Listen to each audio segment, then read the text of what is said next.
5 చేసాం. దానివల్ల మీకు ఏమైనా ఉపయోగపడిందా? 9 to 5 ఇట్ వర్క్. మాకు 8కి స్టార్ట్ ఒక అవర్స్ పెట్టేవారు సార్, స్టడీ అవర్స్ పెట్టేవాళ్ళు, 8:30కే వచ్చేసేవాళ్ళు. మీరు ఆ సార్ కింద ఉన్నారని కొంచెం స్ట్రిక్ట్ మాస్టర్, సో మరీ 8కి స్టార్ట్ చేయించాడు. Okay, good. చాలా thanks sir. Congratulations, we will support you. No second thought.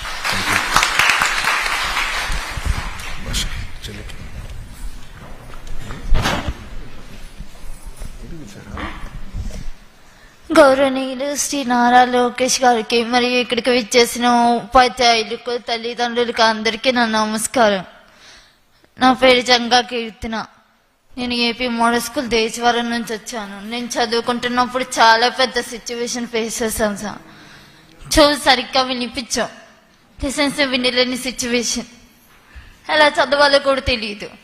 అందరేమో చదవలేదు, ఈ అమ్మాయితో ఇంతటితో చదివాగిపోయిద్ది అని మాట్లాడుతూ ఉండేవాళ్ళు. కానీ మా నాన్నగారు జంగ బ్రహ్మయ్య గారు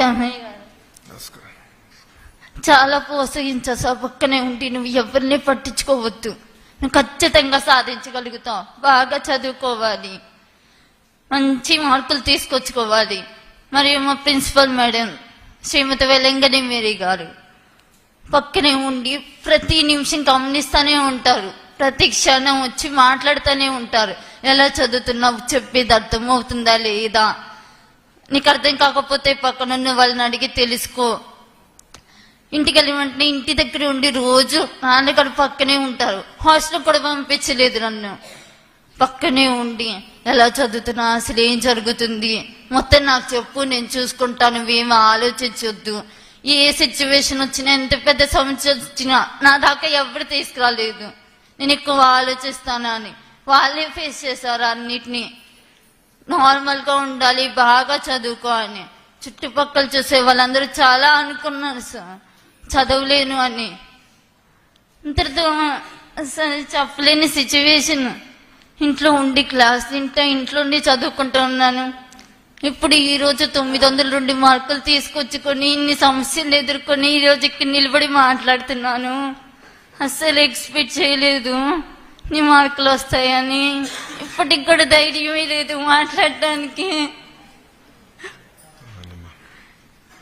ఇంత దూరం వచ్చానంటే నేను కూడా నమ్మలేకపోతున్నాను. ఐఏఎస్ అవ్వాలని నాకు కలదు సార్, నెరవేర్చుకోవాలని అనుకున్నా సరే కొన్ని సిచ్యువేషన్ల వల్ల జరగదేమోనని చాలా భయపడ్డాను. కానీ ఈరోజు 902 మార్కులు తెచ్చుకుని మాట్లాడుతుంటే ఖచ్చితంగా నా కళని నెరవేర్చుకోగలుగుతాను అనే నమ్మకం కూడా కలుగుతుంది.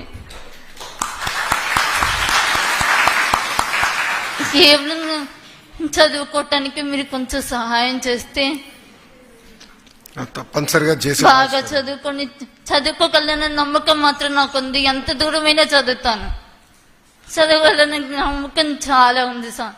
చదువు అంటే చాలా ఇష్టం. మా నాన్నగారికి చదువు అంటే చాలా ఇష్టం. కొన్ని కారణాల వల్ల ఆయన చదువుకోలేకపోయారు. ఇప్పటి నుంచి చిన్నప్పటి నుంచి బాగా చదువుకోవాలి అని కళ్ళని అలవాటు చేశారు. ఇంట్లో కూడా పనులు కూడా ఏమీ చేయను, చదువుకోవటమే పని, చదువుతూనే ఉంటా.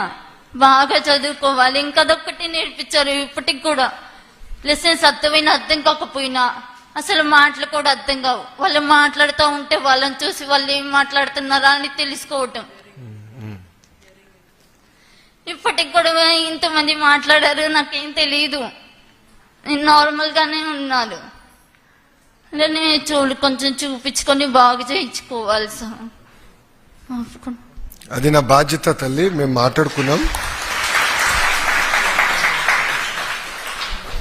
నాన్నగారు గర్వంగా చేస్తున్నారు మీ వైపు. అయ్యగారు, ఈరోజు మీ పాప వల్ల మేము కూడా చాలా నేర్చుకున్నాం. ఈ మీటింగ్ వచ్చే ముందల పాప గురించి కూడా మేడం గారు చెప్తాం జరిగింది.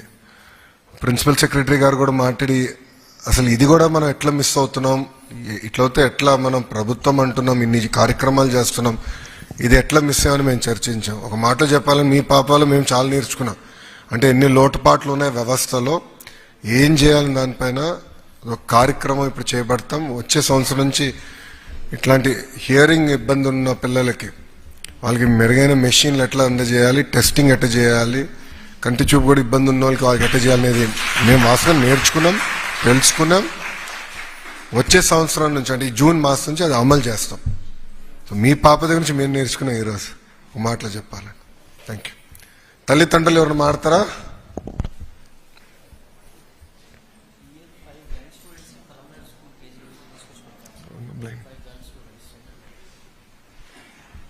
అయ్యగారు చెప్పండి, దగ్గర పెట్టుకోండి మైక్. ఎడ్యుకేషన్ మినిస్టర్ గారికి, నారా లోకేష్ గారికి అభినందనలు. ఈ స్టేజీని అలంకరించిన పెద్దలకి, చిన్నలకి, స్టూడెంట్కి అందరికీ వందనాలు. సార్, నేను మా చాలా పూర్ కుటుంబం పని చేసుకుంటానే చదివించాను. నా పనులు మానుకొని కూడా వినపడదని చెప్పేసి పనులు మానుకొని కూడా దగ్గర కూర్చొని నువ్వు ఎవరిని మాటలు వినొద్దు, ఎవరిని పట్టించుకోవద్దు, నేనే నీకు స్ఫూర్తి, నా మాట విను, అంతే, ఎవరితో సమాధానం లేదు, మాట్లాడొద్దు అని చెప్పేసి చదివించుకుంటూ వచ్చాను సార్. 1వ తరగతి కాడి నుండి మొత్తం గవర్నమెంట్ స్కూలే సార్, అసలు ప్రైవేట్ అనేది లేదు. 1వ తరగతి కాడి నుండి గవర్నమెంట్ స్కూల్. ప్రతిరోజు స్కూల్కి వెళ్ళి ఎలా చెబుతున్నారని టీచర్లను కూడా అడిగి ఒత్తిడి చేసి నాకు ఫోన్ చేసి చెప్పండి, లేదా ఒకవేళ వినపడదు మా అమ్మాయికి, అలాంటప్పుడు నాకు క్వశ్చన్ లేదన్నా మీరు వర్క్ ఇస్తే ఫోన్లో కొద్దిగా వాట్సాప్ చేసి చెప్పండి, మేము చెప్పించుకుంటాం ఇంటికాడని చెప్పేసి నాకు టీచర్లు కూడా బాగా సపోర్ట్ చేసి చెప్పారు సార్. టీచర్స్కి, ప్రిన్సిపల్ మేడం గారికి అందరికీ కృతజ్ఞతలు. మా అమ్మాయి ఈ స్టేజీకి వచ్చిందంటే వాళ్ళ సహకారం ఉండబట్టే. Thank you. Thank you sir. నేను కోడెల సుభాశ్వరరావు గారు కాడి నుండి బాగా పార్టీలో కానీ మా ఊరుగా తిరుగుతూ ఉంటాను. ఎస్ఎస్ఎల్ అధ్యక్షుడు. ఏ ఊరు అన్నమంది? నగరకల్లు మండలం రూపినగుంట్ల గ్రామం సార్. మా ఊరు పక్కనే వాళ్ళ ఊరు కండ్లగుంట గ్రామం, 2 కిలోమీటర్ల దూరం. నన్ను ఎస్ఎస్ఎల్ అధ్యక్షుడిగా 15 సంవత్సరాలు ఇచ్చారు సార్. అవునా, చాలా సంతోషం. అయినా సార్, కానీ నాకు ఇప్పటికీ ఒక ఎస్సీ కోటాలో కూడా ఒక ఇల్లు కానీ లోన్ కానీ నేను ఏం లేదు, ఇల్లు కూడా కట్టుకోలేకపోయాను, ఊరింట్లోనే ఉంటున్నాను. మా అమ్మాయికి నాకు కొంచెం సపోర్ట్గా ఉంటారని నేను ఆశిస్తున్నా సార్. తప్పనిసరిగా చేసే బాధ్యత నాది. Thank you sir. ఇది రాజకీయ వేదిక కాదు, కానీ కార్యకర్తలకి ప్రత్యేకంగా సంక్షేమ విభాగం ఉంది మన పార్టీలో. Okay sir. అది బాబు గారికి నాకు చాలా దగ్గరైన విషయం. అది ఎట్టి చేయాలో మీ వివరాలు నేను తీసుకుని నేను చేస్తాను. థ్యాంక్ యూ నాకు thank you sir. Thank you ma'am. Thank you అయ్యారు. తల్లిదండ్రులు ఎవరు మాట్లాడతారా? సార్ నమస్కారం సార్. నమస్కారం. మేము చోడవరం నియోజకవర్గం రోలుగొండ మండలం నుంచి వచ్చాం సార్. మా పాప మడ్డు గౌతమి అండి. ఈ పాప చిన్నప్పటి నుంచి మన గవర్నమెంట్ స్కూల్లోనే చదివిందండి. ఫస్ట్ నుంచి 5th వరకు గవర్నమెంట్ స్కూల్లోనే, 6th నుంచి 10th వరకు కస్తూర్బాయిలో చదివిందండి. ఇంటర్లో మన రోలుగొంట జూనియర్ కాలేజీలో 1000 మార్కులకి 986 మార్కులతో పాస్ అయిందండి. ఇలా పాస్ అవడం మన ప్రభుత్వానికి చాలా మంచి పేరు తీసుకొచ్చిందండి. గవర్నమెంట్ చాలా ప్రోత్సాహం అందించి లెక్చరర్లు కూడా ఎంతో ఉత్సాహంతో పిల్లల్ని చదివించి వాళ్ళకి చాలా విద్యాబోధనలు చక్కగా చేస్తున్నారు సార్. అదంతా మన ప్రభుత్వం దయ వల్లే జరుగుతుంది సార్. ఈ అవకాశం ఇచ్చిన మీ అందరికీ కృతజ్ఞతలు తెలియజేస్తున్నాను సార్. ఒక్క నిమిషం భాష, ఒక్క నిమిషం. ఇంప్రూవ్మెంట్లు ఏం చేయాలి అంటే ప్రభుత్వం పరంగా ఇంకేం చేస్తే బాగుంటుంది, పిల్లలు బాగా చదువుకునే దానికి వసతుల గురించి మాట్లాడడం, కాంపిటేటివ్ కోచింగ్ గురించి మాట్లాడడం. అవును సార్. కొన్ని నిర్ణయాలు మేమే తీసుకున్నాం. అంటే గడిచిన 10 నెలల్లో పుస్తకాలు ఇవ్వాలని నిర్ణయం తీసుకున్నాం, టైమింగ్స్ పెంచాలని నిర్ణయం తీసుకున్నాం, 100 రోజుల యాక్షన్ ప్లాన్ అన్నాం, ఎగ్జామినేషన్స్ కూడా మాక్ ఎగ్జామ్స్ కండక్ట్ చేస్తాం, సెంట్రలైజ్ మార్కింగ్ చేస్తాం. ఇవన్నీ మేడం గారు చాలా అద్భుతంగా చేశారు. ఇది కాకుండా ఇంకేం చేస్తే బాగుంటుంది అంటే రాబోయే నెక్స్ట్ బ్యాచ్ కి ఏం చేస్తే బాగుంటుంది, పాప మీతో మాట్లాడి ఉంటుంది కదా, ఇది లేదో అది లేదో అని ఉంటుంది గ్యారంటీగా. సో ఏం చేస్తే బాగుంటుంది అనేది మీ ఆలోచన. సార్ ఇప్పటికే చాలా చేస్తున్నారు సార్. అయితే మన కాలేజీలో పిల్లల్ని ఇప్పుడు స్కూల్లో 8 గంటల నుంచే స్టడీ అవర్స్ పెట్టి చాలా చక్కగా చదివిస్తున్నారండి. పోయిన టైంలో పిల్లలు బయటకు వెళ్ళిపోయేవారండి. ఇప్పుడు కాలేజీలోనే ఉంచి వాళ్ళని ఎక్కడికి బయటకు వెళ్లకుండా చాలా చక్కగా చూస్తున్నారు సార్. కాలేజీలో కట్టేస్తున్నారా?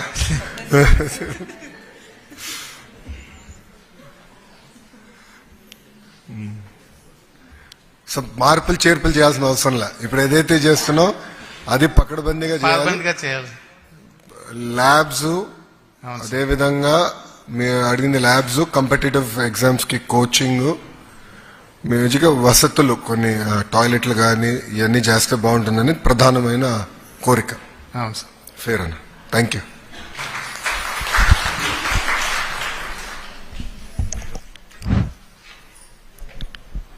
సార్ మాది పార్వతీపురం, మన్యం జిల్లా సార్.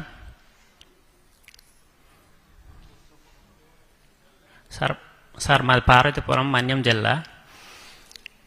మా మేనకోడలు లలిత సార్. లలిత మా చాలా పేద కుటుంబం సార్. తన గోల్ ఏమో డాక్టర్ సార్. బట్ మేము మనకంత స్తోమత లేదు, మేము చదివించలేమని చెప్తే తను 2 రోజులు మాతో మాట్లాడడం మానేసింది సార్. అలికి మొండిది.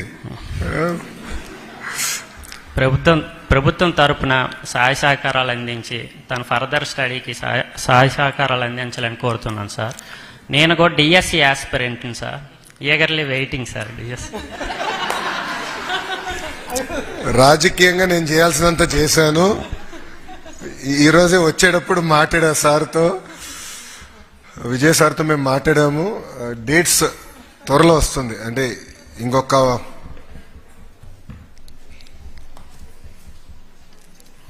5 రోజులు థ్యాంక్ యూ సార్. నోటిఫికేషన్ విడుదల చేయబోతున్నాం. Thank you. పాపకు వచ్చే ముందర డిఎస్సి విషయంలో నేను కొన్ని చెప్పాల్సిన అవసరం ఉంది. డిఎస్సి యాక్చువల్గా ఒక క్యాలెండర్ పెట్టుకుని నిర్వహించాలని నిర్ణయం తీసుకున్నాం. దాంట్లో భాగంగా టెట్ ఎగ్జామ్స్ కూడా నిర్వహించాం. అదైన తర్వాత ఏబిసి క్లాసిఫికేషన్ వర్గీకరణ విషయం కోర్టులో వచ్చిన తర్వాత అది ప్రక్రియ పూర్తయిందా చేయాలని ఒక నిర్ణయం తీసుకుంటాం జరిగింది. దానివల్ల డిలే అయింది తప్ప ప్రభుత్వానికి డిఎస్సి నిర్వహించాలని చిత్తశుద్ధి ఉంది. 5 రోజుల్లో నోటిఫికేషన్ ఇచ్చే బాధ్యత మన ప్రభుత్వం తీసుకుంటుంది. ఈరోజు రిపోర్ట్ కూడా ఎస్సీ కమిషన్ నుంచి తిరిగి వచ్చింది. ఈరోజు కేబినెట్ ఆమోదం తెలిపింది. ఈ 2 రోజులు ఆర్డినెన్స్ ఇచ్చి మేము ముందలు తీసుకెళ్తాం. మీరేమనుకోతే ముందర పాపకు మైక్ ఇస్తాం, మళ్ళీ మీకు ఇస్తానన్నా. పాప భాష ఎక్కడ తల్లి? బైపీసీనా? BiPC sir. మార్క్స్ ఎంత వచ్చినాయమ్మా? 989 out of 1000 సార్. అందరు చప్పట్లు కొట్టండి మరి, సీరియస్ అనేది. గుడ్. అదే మనం చాలా ఏం చదవలేదు జీవితంలో. చిన్నప్పటి నుంచే నాకు డాక్టర్ అవ్వాలని కోరిక సార్. ఎందుకమ్మా కోరిక ఎందుకు వచ్చింది? అంటే నాలాంటి పేదవాళ్ళందరూ, నేను ఒక డాక్టర్ని అయ్యి నాలాంటి పేదవాళ్ళందరికీ సేవ చేసి ఉచితంగా వైద్యాన్ని అందించాలని కోరిక సార్ చిన్నప్పటి నుంచి. సో ఇప్పుడు నీట్ కోచింగ్ అందజేయాలి, నీట్ కోచింగ్ కి సపోర్ట్ చేయాలి, అంతే కదా? సపోర్ట్ చేయాలి సార్. 100% మిమ్మల్ని సపోర్ట్ చేసే బాధ్యత మేము తీసుకుంటాం. థ్యాంక్ ఇక్కడ యూ ఇంకా సార్. కొంతమంది ఉన్నారు నీట్ ఆస్పిరెంట్. సో మీ మధ్యలోనే మంచి పోటీ ఉంటుంది అనుకుంటా. ఇప్పుడు ఎస్ సార్. మిమ్మల్ని అందరూ ఒక స్పెషల్ బ్యాచ్ తయారు చేయొచ్చు నీట్ కోచింగ్ కి. Yes sir. Will definitely do that అమ్మా. Thank you, ఎందుకంటే sir. సపోర్ట్ చేసే బాధ్యత మేము తీసుకుంటాం. మీ అందరం కూడా ఒకసారి మిగతా ఐఎస్ఎల్తో అదేవిధంగా రాజకీయ నాయకులతో మేము మాట్లాడి ఒక మాటలు చెప్పాలంటే P4 కింద బాబు గారు కూడా, గౌరవ ముఖ్యమంత్రి చంద్రబాబు నాయుడు గారు కోరేది కేవలం డబ్బులు ఇస్తాం కాదు. సమాజం మాకు చాలా చేసింది, మేము ఇప్పుడు సమాజానికి చేయాలి. సో ఆ కుటుంబాన్ని, వ్యక్తుల్ని నర్చర్ చేయాలి, వాళ్ళ ఆస్పిరేషన్స్ అర్థం చేసుకోవాలి, వాళ్ళని గైడ్ చేయాలనేదే ఈ P4 విధానం. అది బాబు గారు ఈరోజు కూడా కేబినెట్ మీటింగ్లో మమ్మల్ని అందరినీ వాయించారు. మీరు ఇంకా సీరియస్గా తీసుకోవట్లేదు, మీరు మాట్లాడాలి, ఓనప్ చేసుకోండి, ఫీల్డ్కి తీసుకెళ్ళండి. తద్వారానే సంక్షేమ కార్యక్రమాలు ఎటుకో చేస్తాం, అభివృద్ధి కార్యక్రమాలు ఎటుకో జరుగుతాయి, పెట్టుబడులు వస్తాయి. కానీ అన్ని అనుసంధానం చేసి శాశ్వతంగా పేదరికం నుంచి బయటికి రావాలంటే అది ఏం చేయాలి? గైడెన్స్ కావాలి. అది చాలా కీలకమైనది. ఇప్పుడు మా ఫ్యామిలీలో స్టాన్ఫర్డ్ MBAకి వెళ్ళి మొదటి వ్యక్తిని నేను. నా తర్వాత నాకు అర్థమైంది, ఓహో ఇది ఎట్లా క్రాక్ చేయాలి, స్టాన్ఫర్డ్కి ఎట్లా అప్లై చేస్తే వర్కౌట్ అవుతుంది నాకు అర్థమైంది. నాకు ఎక్స్పోజర్ వచ్చింది. బ్రహ్మని వెళ్ళింది, దాని తర్వాత భరత్ వెళ్ళాడు. సో అదేంటంటే ఎక్స్పోజర్. సో నాకు కూడా ఇప్పుడు 10 మంది వచ్చాను, నేను అప్లై చేయాలనుకుంటున్నాను, నేను గైడ్ చేయగలుగుతున్నా. అది P4 విధానం. సో సపోర్ట్ చేసే బాధ్యత మేము తీసుకుంటాం. Thank you thank you. భాష. నమస్కారం సార్, నా పేరు శివశంకర్, మా అమ్మాయి కుసుమశ్రీ లక్ష్మీ కుమారి. మాది గుత్తికొండ గ్రామం సార్, పిడిగిరాల మండలం, పల్నాడు డిస్టిక్ అయింది ఇప్పుడు. పల్నాడు. అయితే అక్కడ పనులు సరిగా లేక ఊరూరు దిగి పనులు చేసుకుంటూ ఉండేవాళ్ళం. ఒక దగ్గర ఉండి ఒక స్కూల్ పంపిస్తూ స్తోమత కూడా లేదు సార్ మాకు. అయితే చిన్నప్పటి నుంచి LKG నుంచి హాస్టల్లోనే ఉంది సార్. మూడో సంవత్సరంలో యాక్సిడెంట్ అయింది అమ్మాయికి. యాక్సిడెంట్ అయ్యి చెయ్యి కాలు 2 ఇదైపోయింది. ఆయన దగ్గర పెట్టుకొని స్కూల్కి పంపించే పరిస్థితి సార్ అది.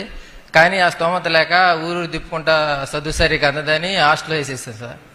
హాస్టల్లో ఉండి చిన్నప్పటి నుంచి కష్టపడి చదువుకుంది సార్. ఇంకా 10th క్లాస్ వచ్చిన తర్వాత ఏం చేయాలనేది అర్థం కాక మాకు తెలుసు సార్. అప్పుడు స్కూల్లో వాళ్ళే చూసి అమ్మాయి పరిస్థితిని చూసి పలానా APRGC అయితే బాగుంటుంది, అప్లికేషన్ పెట్టుకోండి అని చెబితే అప్లికేషన్ పెట్టాను సార్. ఎగ్జామ్ రాసింది, సీట్ వచ్చింది సార్. అది కౌన్సిలింగ్లో ఏది బాగుంటుంది అనుకుంటే మన నిమ్మకూరు రామారావు గారు తాతగారు రామారావు గారు స్థాపించింది బాగుండిద్ది, సెక్యూరిటీ ఆడపిల్లలకి సెక్యూరిటీ కానీ చదువు కానీ బాగుండిద్ది అని అన్నారు సార్. అందుకని అక్కడ చేర్చాను సార్. 2 సంవత్సరాల నుంచి మాకు ఎటువంటి ఇబ్బంది లేదు, బాగా ధైర్యంగా ఉంది సార్.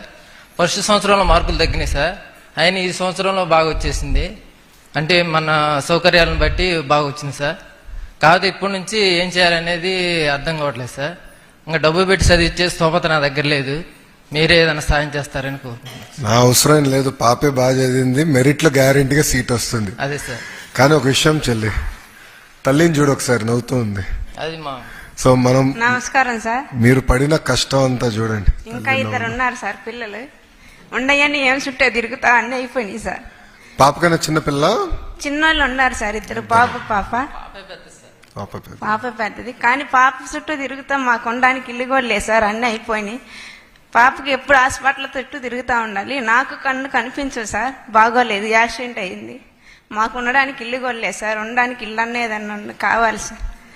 అదే సార్, అదే కోరుకుంటున్నాను సార్. వాచ్మెన్ గా ఉన్నాం సార్. వాచ్మెన్ గా చెప్పింది పాప, చెప్పి గుంటూరులో, గుంటూరు పెదపలకలూరులో అపార్ట్మెంట్ వాచ్మెన్ లో ఉన్నాం సార్. ఆ వాచ్మెన్ అక్కడ అపార్ట్మెంట్ లో చిన్న గదిస్తారు, ఇంకా అక్కడే వండుకుంటా పని చేసుకుంటూ ఉన్నాం సార్. నాకేంటంటే పల్నాడన్నా ప్రకాశం జిల్లా అన్నా నాకు నా గుండెల్లో ఉన్న జిల్లాలు. కారణం ఏంటంటే నేను యువగలం పాదయాత్ర చేసినప్పుడు ప్రజలు పడుతున్న కష్టాలు నేరుగా నేను చూసా. మీరు చూపించే ప్రేమ అభిమానం కూడా నెక్స్ట్ లెవెల్. పల్నాడులో నాకు చెయ్యి ఎవరికైనా ఇస్తే ఆనందంలో నన్ను కొరికాడు కూడా ఆయన. సో అది ఇప్పుడు కూడా నేను మర్చిపోలేను. అందుకే ఎప్పుడైతే రిలయన్స్ వాళ్ళు మేము ప్రాజెక్ట్ చేస్తామంటే గొట్టిపాటి రవన్న మన విద్యుత్ శాఖ మార్చులు ఆయనకు ఫోన్ చేసి, అన్న ముందల ప్రకాశంలో చేద్దాం, ఎందుకంటే వలసలుగా మన వాళ్ళు వెళ్తున్నారు, పని లేదు అక్కడ అంటే, అప్పుడు మీ ఇద్దరం మాట్లాడుకుని లేదు ప్రకాశంలో కనిగిరి చేద్దాం, ఎందుకంటే కనిగిరిలో దాదాపు 35,000 మంది ప్రతి సంవత్సరం వలసలు వెళ్తారు. సో అక్కడ పెట్టాం. వలసలకు ముందర చెక్ పెట్టాలనేది ఒక బాధ్యత తీసుకున్నాం. ఇల్లు విషయంలో ఇప్పుడు మన ప్రభుత్వం చాలా సీరియస్ గా తీసుకుంటున్నాను. మీ వివరాలు ఎట్టుగా మా దగ్గర ఉంది కదా, నేను ఆఫ్లైన్ మీతో చర్చించి ఎటు చేయాలి నేను చేస్తాను. నెక్స్ట్ ప్రభుత్వం మేము అప్లై కూడా చేయలేదు సార్, అప్లై చేయాలన్నా కానీ చేయలేదు సార్. అవన్నీ మనకి ఎందుకు లేదు, సైలెంట్ గా ఉన్నాం సార్. బాధ్యత మొత్తం మా పైన పెట్టారు. Okay, no problem. మీ కుటుంబం అంటే చాలా అభిమానం సార్ మాకు. థ్యాంక్ యూ మా, వెరీ కైండ్. థ్యాంక్ యూ అన్నా. ఈరోజు వాస్తవంగా పిల్లలు మాడుతుంటే తల్లిదండ్రులు వాళ్ళ ముఖంలో చూసిన నవ్వు నిజంగానే ఒక మాటలో చెప్పాలంటే మీరు అందరు గర్వంగా ఉన్నారు. మా పిల్లలు ఇది సాధించారు. అనేక ఇబ్బందులున్న సమాజంలో కొంతమంది చిన్న చూపు చూసిన పిల్లలు సాధించారు అనేది నాకు మీ అందరిలో కనపడింది. తల్లిదండ్రుల ప్రోత్సాహం వల్లనే ఈరోజు పిల్లలు ఈ స్థాయికి వచ్చారు. సో ఈరోజు పిల్లల పైన కూడా బాధ్యత ఉంది. బాగా చదవాలి, ప్రయోజకులుగా మారాలి. రాష్ట్ర ప్రభుత్వం మీకు అండగా నిలబడుతుంది. మాకు ఆల్రెడీ మీ వివరాలు ఉన్నాయి, మీ ఆస్పిరేషన్స్ కూడా ఏముందో ఆల్రెడీ మేడం గారు తీసుకుంటాం జరిగింది. ఫామ్లో నాకు కూడా చూపించారు. మీ కెరియర్ కౌన్సిలింగ్ చేస్తాం, నర్చర్ చేస్తాం. మేము కూడా ఒక ఆలోచనలో ఉన్నాం, 8th క్లాస్ నుంచే కెరియర్ గైడెన్స్ ఇద్దామని.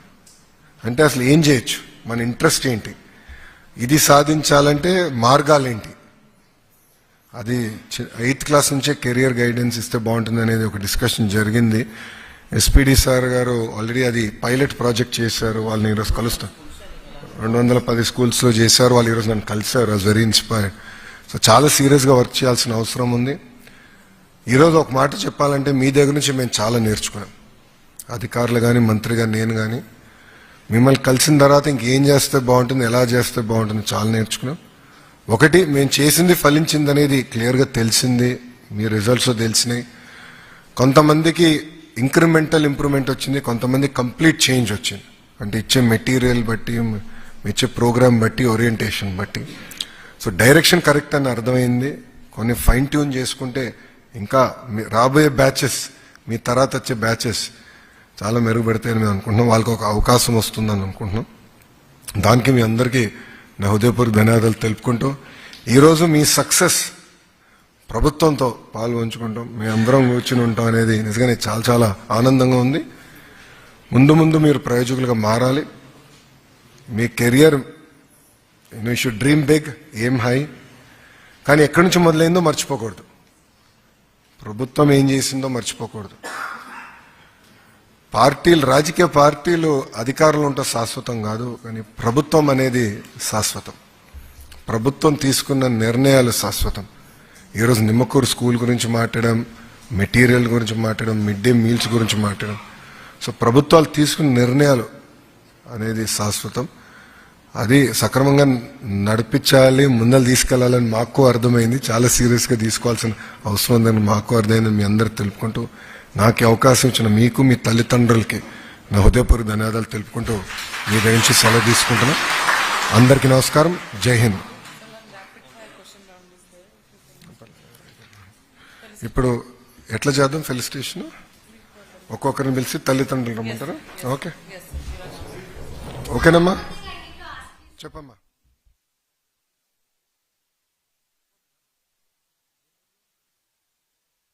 మైక్